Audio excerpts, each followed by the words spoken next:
Assalamualaikum warahmatullahi wabarakatuh.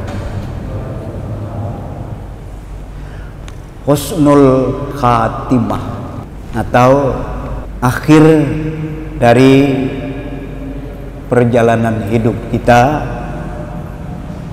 yang ditandai dengan kematian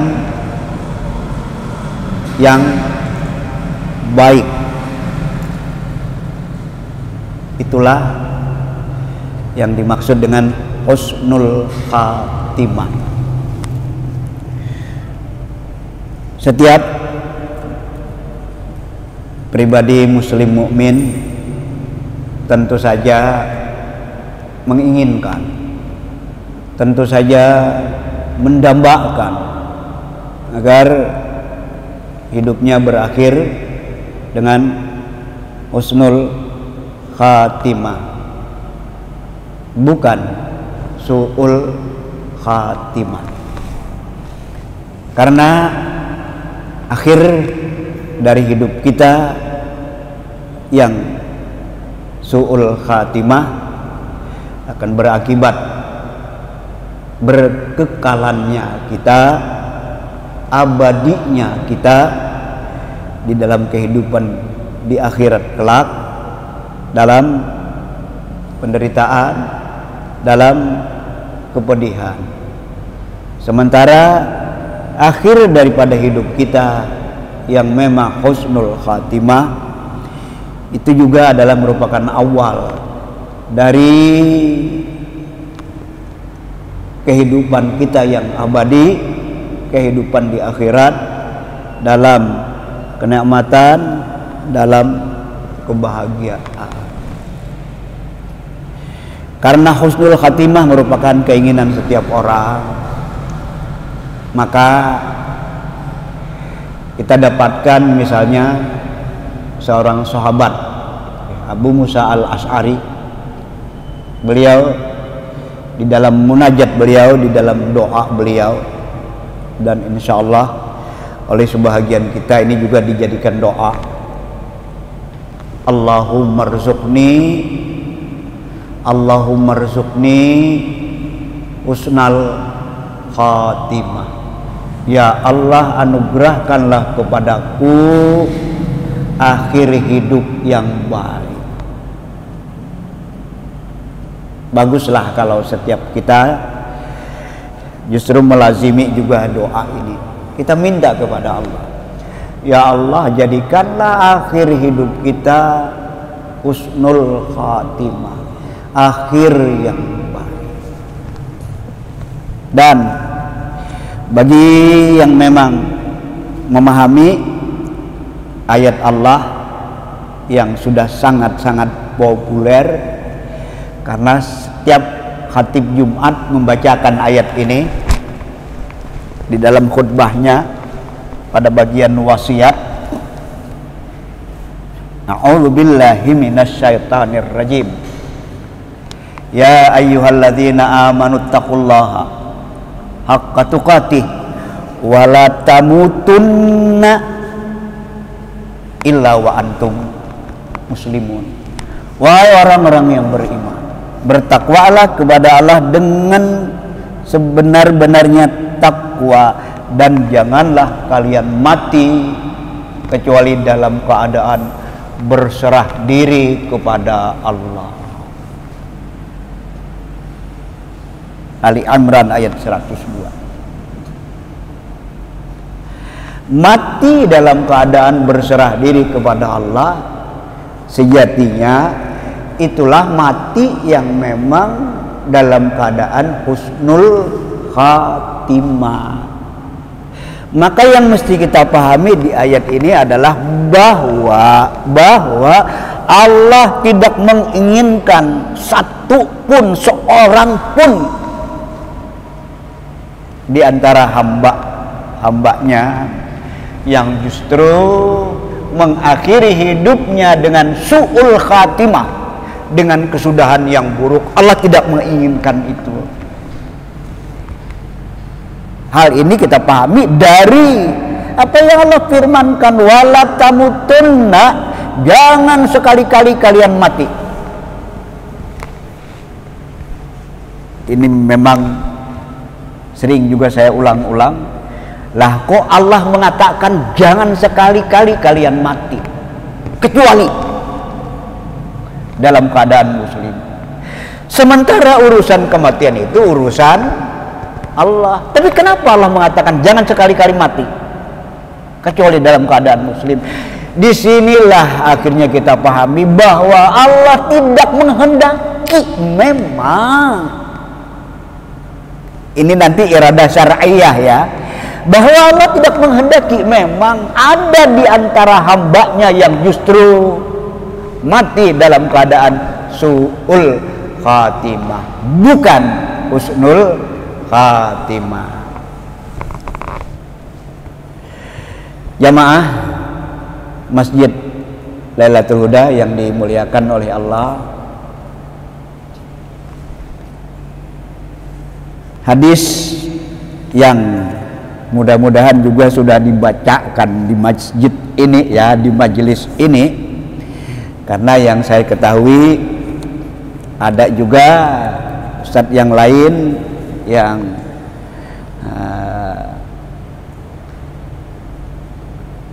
kajiannya itu membahas hadis-hadis yang dimuat di dalam Al-Arba'in An-Nawawiyah. Nah, hadis yang saya maksudkan adalah Imam Nawawi memberi judul Al-A'malu bi khawatimiha. Amal itu, kata Imam Nawawi, bagaimana kesudahannya.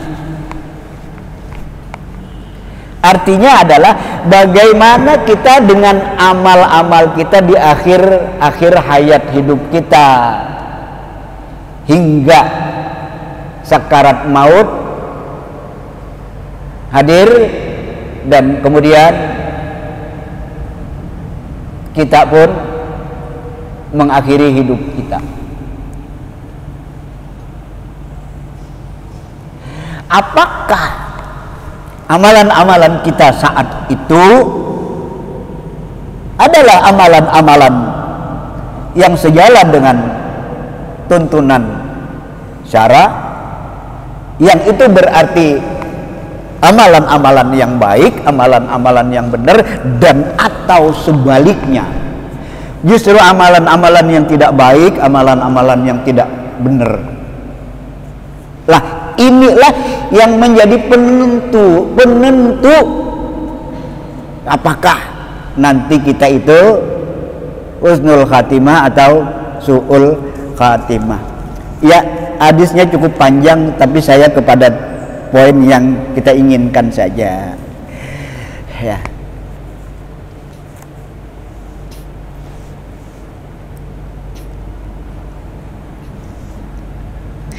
Inna ahadakum la ya'malu bi amali ahlil jannah hatta yakuna bainahu wa bainaha illa dhira'un fayasbiqu alaihil kitab fayamalu bi amali ahlin nar fa yadkhuluha wa inna ahadakum la ya'malu bi amali ahlil jannah hatta ma yakuna bainahu wa bainaha illa dhira'un fayasbiqu alaihil kitabu fayamalu bi amali ahlin nar fayad huluha.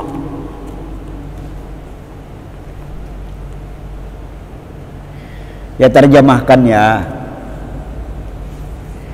Kata Rasulullah, ada orang yang amalannya itu adalah amalan ahlu surga, amalan ahlu surga, rajin ibadah, rajin sholat, rajin puasa, dan seterusnya.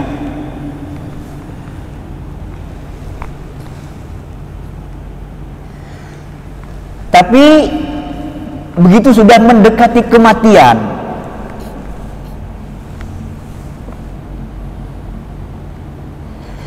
jaraknya yang oleh Rasulullah digambarkan hanya tinggal sehasta.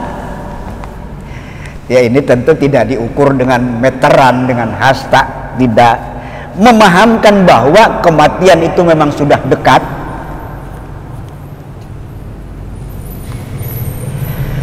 Ternyata dia justru beramal amalan ahli neraka. Maka masuklah dia ke dalam neraka.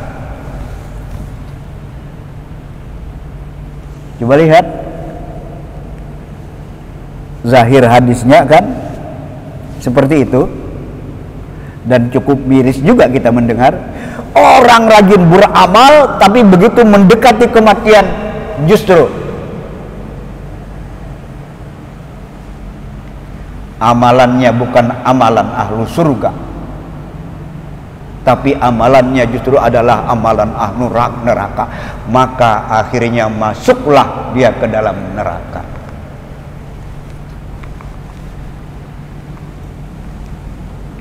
Sebaliknya,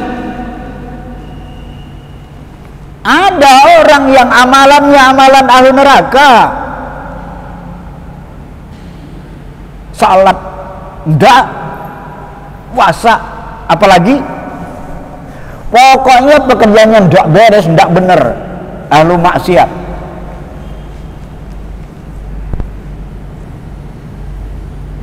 Tapi begitu mendekati kematian yang tinggal hanya sehasta, yang sudah benar-benar waktunya dekat,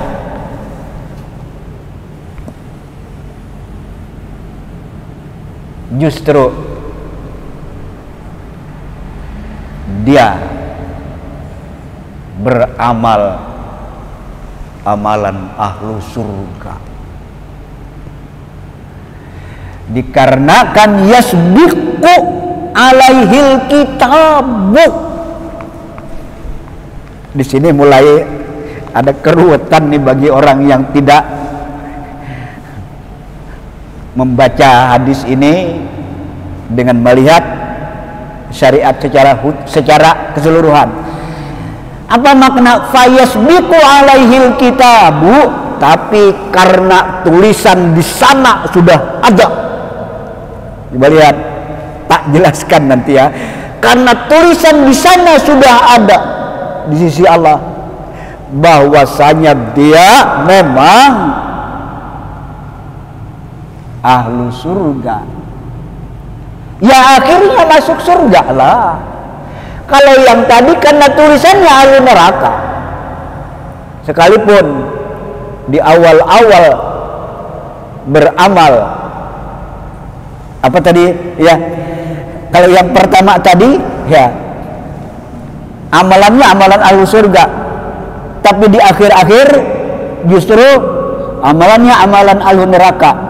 Karena memang tulisan di sana sudah ahlu neraka, masuklah akhirnya ke dalam neraka. Majelis yang dimuliakan oleh Allah, keruwetan bagi sebagian orang di mana? Kan orang sering berkata begini, iya, urusan surga neraka itu kan urusan Allah. Orang rajin beramal belum tentu juga surga. Orang yang tidak beramal belum tentu juga neraka. Timbang ucapan ini. Bener nih gak ucapan ini? Ya enggak bener lah, enggak bener lah. Oh tapi kan hadis mengatakan, iya kalau memang ahlu neraka biar orang rajin beramal ya neraka lah. Kalau memang ahlu surga orang justru tidak rajin beramal ya surga lah. Kok rancu begitu kah? Enggak, tidak. Jadi gimana kita memahami amalan ahlu surga secara zahir? Artinya apa? Secara zahir Orangnya rajin kok ke masjid, orangnya ahlu salat kok, orangnya hanif, tawadu, akhlaknya bagus. Yang nampak, yang terbaca oleh orang lain. Itu dulu ya. Nanti kebalikannya, tentu ada orang yang kok kayaknya tidak benar orang ini. Itu dulu ya. Jadi dua poin ini penting. Itu yang nampak, itu yang zahir, yang tidak nampak, yang ada di hati, yang mendorong dia untuk melakukan itu. Ada yang tahu? Ada yang tahu? Nah, sementara Allah, lihat, sementara Allah, lihat, sebagaimana disabdakan oleh Rasulullah, innallaha la yanzuru ila ajsamikum wala ila suwarikum walakinnallaha yanzuru ila qulubikum. Allah itu tidak melihat bentuk tubuh kita, ganteng tidaknya kita, cantik tidaknya orang, tidak dilihat oleh Allah. Mahal atau murah yang dia pakai tidak dilihat oleh Allah. Yang dilihat oleh Allah adalah hatinya. Tapi jangan juga kemudian ya kita selalu beralasan ya yang penting hati saya. Jangan juga, itu urusan Allah. Yang memang Allah melihat hati. Tapi manusia bisa melihat hati, kan enggak kan? Makanya janganlah. Ya inilah kadang-kadang yang juga kita tuh bisa menilai orang ya. Iya. Ya. Saya biar begini-begini ya, tapi saya ikhlas. Ya, saya takut ya kepada yang Maha Kuasa. Ya sholat tidak, puasa tidak, bener gak itu? Kan tidak begitu yang diinginkan kan.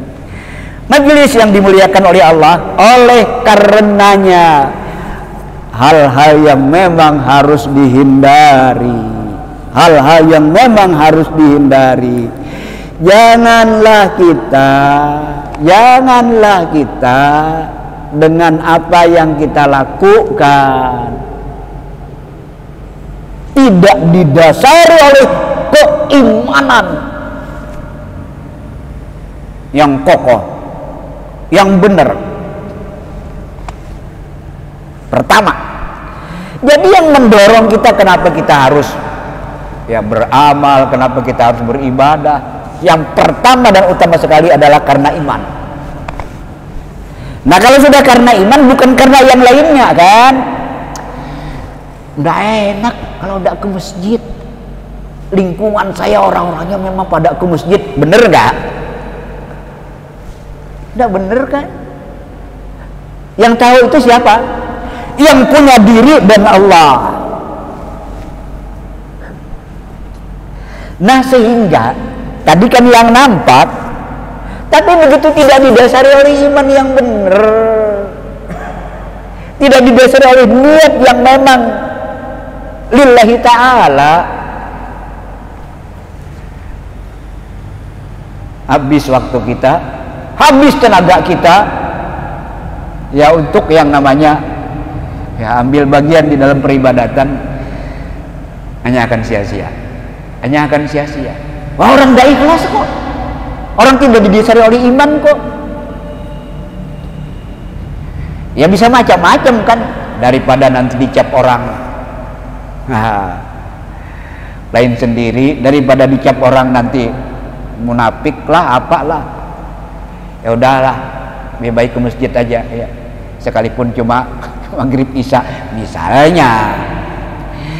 Majelis yang dimuliakan oleh Allah. Jadi pertama ya, memang harus berangkatnya dari iman, dari keyakinan yang benar, dari keimanan yang benar.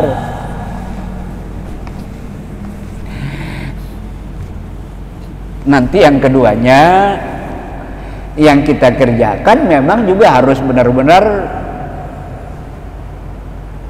sesuai tuntunan, sesuai syariat. Ya kalau tidak sesuai tuntunan ya juga sekalipun niatnya bagus tapi tidak sesuai tuntunan, akan sia-sia juga. Innallaha la yu'badu illa bima syara'a. Allah itu tidak ditaati. Allah itu tidak ditaati kecuali bagaimana Allah ngatur. Begini caranya kamu berbuat taat, jangan begitu. Nah ini aturan artinya kan. Yang ngatur siapa? Yang ngatur Allah dan Rasulnya, bukan kita. Ya sak karape ya jidat kita, bukan. Bagaimana Allah dan Rasulnya mengatur, itu yang kita ikuti. Nah yang kedua kan menjadi penting juga ya.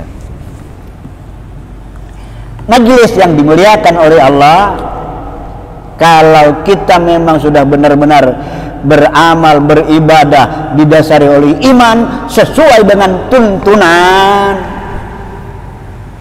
bukan kepura-puraan, bukan tidak enak, bukan nanti dibilang orang apa, maka akankah kita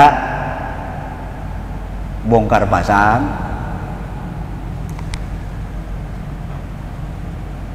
Maaf kalau tidak terlalu pas istilah bongkar pasang. Giliran ada di lingkungan orang rajin-rajin ke masjid, dia rajin. Tapi nanti giliran orang banyak aja rupanya yang tidak ke masjid, kira-kira dia juga ada ke masjid ya. Memang ada yang lebih parah lagi. Iya, kalau pas ada acara-acara apa di masjid, datang. Nanti tidak ada acara, ya ndak. Nah, kan parah ya begitu itu. Jadi orang yang memang menjalani hidupnya dengan aktivitasnya, terutama aktivitas yang bernilai ibadah mahba, berangkatnya dari iman, didasari oleh kepahaman, ilmu, pengetahuan, ya tentu tidak akan bongkar pasang, tentu tidak akan angin-anginan. Nah, mengkaitkan dengan husnul khatimah dan atau sebaliknya su'ul khatimah, kan Ibnul Qayyim mengatakan orang yang menghadapi sakarat maut itu akan menampakkan siapa sejatinya dia. Siapa sejatinya dia? Yang ibadahnya bukan karena Allah, bukan didasari oleh iman, didasari oleh kepahaman.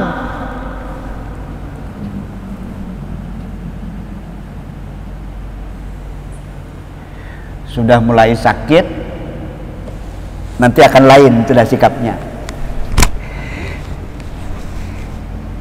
Tidak salat, kenapa? Sakit. Tidak puasa, kenapa? Mungkin bukan hanya alasan sakit, kerja berat. Coba lihat. Jadi berubahnya orang dari taat ke tidak taat itu memang sejatinya dia sebenarnya bukan orang taat, hanya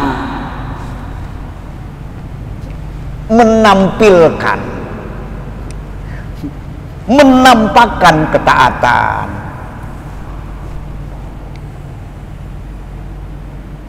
Nah sehingga Di saat-saat orang mendekati kematian, ya memang sebagaimana yang dikatakan oleh Ibnul Qayyim tadi, sejatinya dia siapa nanti akan nampak, akan kelihatan. Nanti orang yang memang benar-benar dia ya berbuat didasari oleh iman dan sesuai dengan tuntunan, yang memang bisa jadi ya orang usia 40 tahun lah kok belum kenal baik agama, tapi tiba-tiba ada sentuhan, ada yang mengingatkan, ada yang memahamkan, atau ada peristiwa besar yang dia alami, akhirnya dia tersadar. Peristiwa besar misalnya, dia itu hampir sebenarnya, hampir apa? Hampir melayang nyawanya.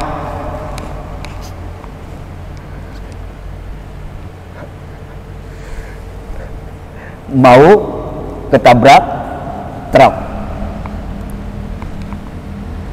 Tapi ya entah bagaimana, tiba-tiba justru dia milih ya, meloncat dari sepedanya ke pinggir, yang ketabrak cuman sepedanya, yang ketabrak cuma motornya. Dia melompat sehingga sempat menyelamatkan diri. Nah, peristiwa itu bisa jadi pelajaran bagi dia. Wah, mati ini rupanya ya selalu mengintai kita, sehingga dia sadar. Nah, bisa jadi. Nah, bisa orang justru menyadari akan pentingnya Islam, pentingnya agama, padahal usianya sudah 40 ke atas. Dia akhirnya continue terus menerus dalam kebaikan, karena memang atas dasar kesadaran dan atas dasar keimanan. Majelis yang dimuliakan oleh Allah, ya bagian yang terakhir yang perlu kemudian saya pahamkan, kalau begitu maka janganlah kemudian kita terganggu apa? Terganggu tadi apa yang Rasulullah sampaikan dalam hadis beliau. Bukan hadis yang salah, tapi orang memahami kadang-kadang salah. Urusan surga neraka itu kan urusan Allah. Orang yang taat belum tentu juga surga, orang yang tidak taat belum tentu juga neraka. Ini berbahaya. Tidak seperti itu. Orang yang rajin sholat belum tentu juga surga. Saya yang ya Senin Kamis ini ya, kalau Allah menghendaki masuk surga, siapa yang bisa mencegah? Ini hanya orang yang tidak waras saja yang mengatakan seperti itu. Ini poin pertama. Dan poin keduanya ya tentu kita memang harus meluruskan niat, harus benar-benar apa yang kita lakukan didasari oleh iman, oleh niat yang lurus, ingin mentaati Allah, dan juga harus sesuai dengan tuntunan. Ini poin yang keduanya. Dan yang terakhir sekali ya, poin yang ketiganya, adakan tuntunan Rasulullah, adakan sabda Rasulullah, laqinu mautakum la ilaha illallah. Apa artinya? Laqinu mautakum la ilaha illallah. Bimbing, ajari orang yang akan mati di antara kalian la ilaha illallah. Ya ini udah deket banget nih, sudah tergolek ya, tidak berdaya, deket banget udah nih, sudah muhtadar. Kata Nabi, bimbing, ajari orang yang dekat dengan kematian agar mengucap dan meyakini kebenaran kalimat la ilaha illallah. Saya berpendirian di sini lakinu, talkinkan. Arti talkin adalah ajari ya, arti talkin ya. Mau takum, orang yang mau mati. Yang kita pilih bukan orang mati ya, Orang mati didoakan, tidak bisa diajari lagi. Yang mau mati diajari. Contoh kasusnya di saat Abu Talib mendekati kematian. Siapa Abu Talib? Tahu kan kita kan? Tahu dari mana? Ya dengar lah riwayat sejarah. Paman Rasulullah. Sayangnya tidak bersyahadat. Nabi di saat-saat Abu Talib sakarat maut, katakan, ya ammi, wahai paman, la ilaha illallah. Di saat Abu Talib sakarat, di saat Abu Talib dihadapkan pada kematian, Nabi dengan penuh harap, dengan penuh kesungguhan mengatakan, qul ya ammi la ilaha illallah. Tidak ada respon sama sekali. Nabi sampai berderah air mata. Turunlah akhirnya ayat, innaka latahdi man ahbabta walakinnallaha yahdi may yasha. Kamu tidak akan bisa memberi petunjuk orang yang kamu cintai sekalipun, tapi Allah lah yang memberi petunjuk. Nah, ini petunjuk dalam arti nanti adalah ya petunjuk ya apa taufik. Tapi petunjuk dalam arti syariat sudah datang kan, sudah ada kan? Mana dia? Al-Quran, As-Sunnah. Makanya jangan orang mengatakan saya belum dapat petunjuk. Dan mempelajari Islam enggak? Kok bisa-bisanya mengatakan tidak dapat petunjuk?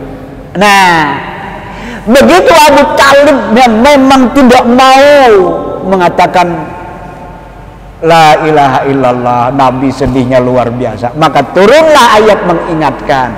Setelah Abu Talib mati, Nabi masih minta, Abu Talib, paman, ucapkan ya la ilaha illallah. Ada enggak itu? Enggak ada. Nah, jadi lakimu talkinkan, ajari, bimbing ya, orang yang mau meninggal di antara kamu untuk mau mengucapkan dan meyakini la ilaha illallah adalah di saat menjelang kematian. Maka menjadi tugas kita ya, orang yang sakit itu ya, tengok, temui. Iya, ya kalau masih kelihatan masih ya bisa banyak bicara, masih ini ya belum sakarat, ya tentu jangan ucapkan la ilaha illallah ya. Atau tidak perlu kata-kata ucapkan la ilaha illallah. Ya tentu tidak itu. Kita yang lain-lain.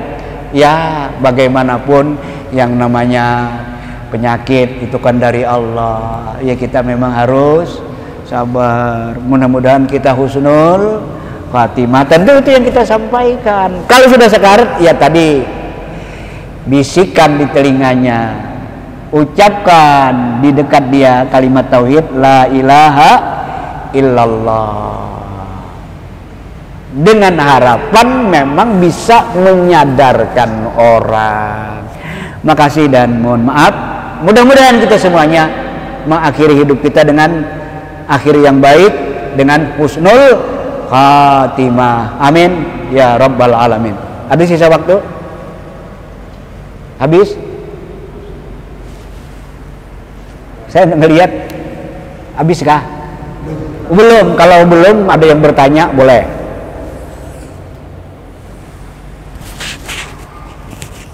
Kalau belum ada yang bertanya, monggo. Ya, silakan Pak. Waalaikumsalam warahmatullahi wabarakatuh. Ciri-ciri orang yang dikatakan nantinya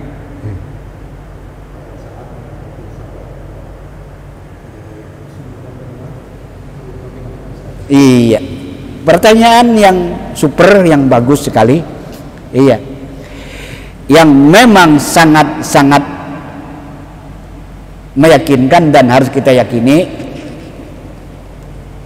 orang di akhir hayatnya melafalkan dan kita dengar la ilaha illallah,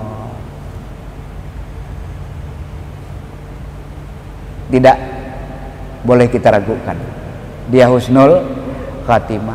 Atau tidak sanggup karena sudah keluh lidah, tidak sanggup melafalkan la ilaha illallah, tapi yang terdengar Allah, Allah. Itu satu ya.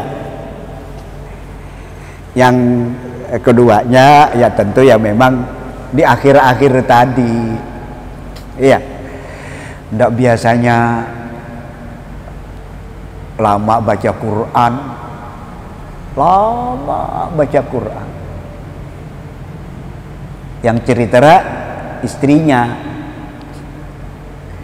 tadi malam lama baca Quran, besoknya dipanggil oleh Allah. Mudah-mudahan itu tanda husnul khatimah. Yang lain ada hadis yang menerangkan bahwa ada 6 bentuk kematian yang dijamin kesyahidannya, yang dijamin matinya husnul khatimah. Di antaranya orang yang mata garikan, mati kelelep. Tapi yang mati kelelep ini orang yang beriman. Biar mati kelelep lah orang kafir ya, tidak ada artinya juga. Dia orang beriman dan menepati imannya ya. Ya memang tidak benar katanya beriman tapi tidak menepati. Menepati iman bukan berarti tidak ada kesalahan. Ya, jangan salah ya. Manusia itu tidak ada yang tidak punya salah, itu tidak ada ya. Tapi ya jangan bangga dengan kesalahan. Jangan kemudian juga tidak selalu berusaha untuk melakukan yang terbaik. Wa atbi'il hasanata wa atbi'is sayyi'atal hasanata, kata Nabi. Ikuti keburukan itu dengan kebaikan. Mudah-mudahan nanti kebaikan itu menghapus. Nah, apa tadi? Nah, jadi kalau kita dapatkan ada orang mati tenggelam dan dia orang yang beriman, atau kita ketahui dia orang yang memang beriman, orang baik-baik, dia mati syahid. Syahidnya syahid akhirat. Artinya dia memang akhir hidupnya husnul khatimah. Orang yang mati tenggelam, orang yang mati kebakar, orang yang jatuh dari tempat ketinggian, perempuan yang mati karena melahirkan, semuanya itu orang yang mati dalam keadaan husnul khatimah. Makasih memperkaya ya majelis kita dengan pertanyaan yang diajukan. Sekali lagi makasih atas atensi yang diberikan, atas perhatian yang diberikan. Assalamualaikum warahmatullahi wabarakatuh.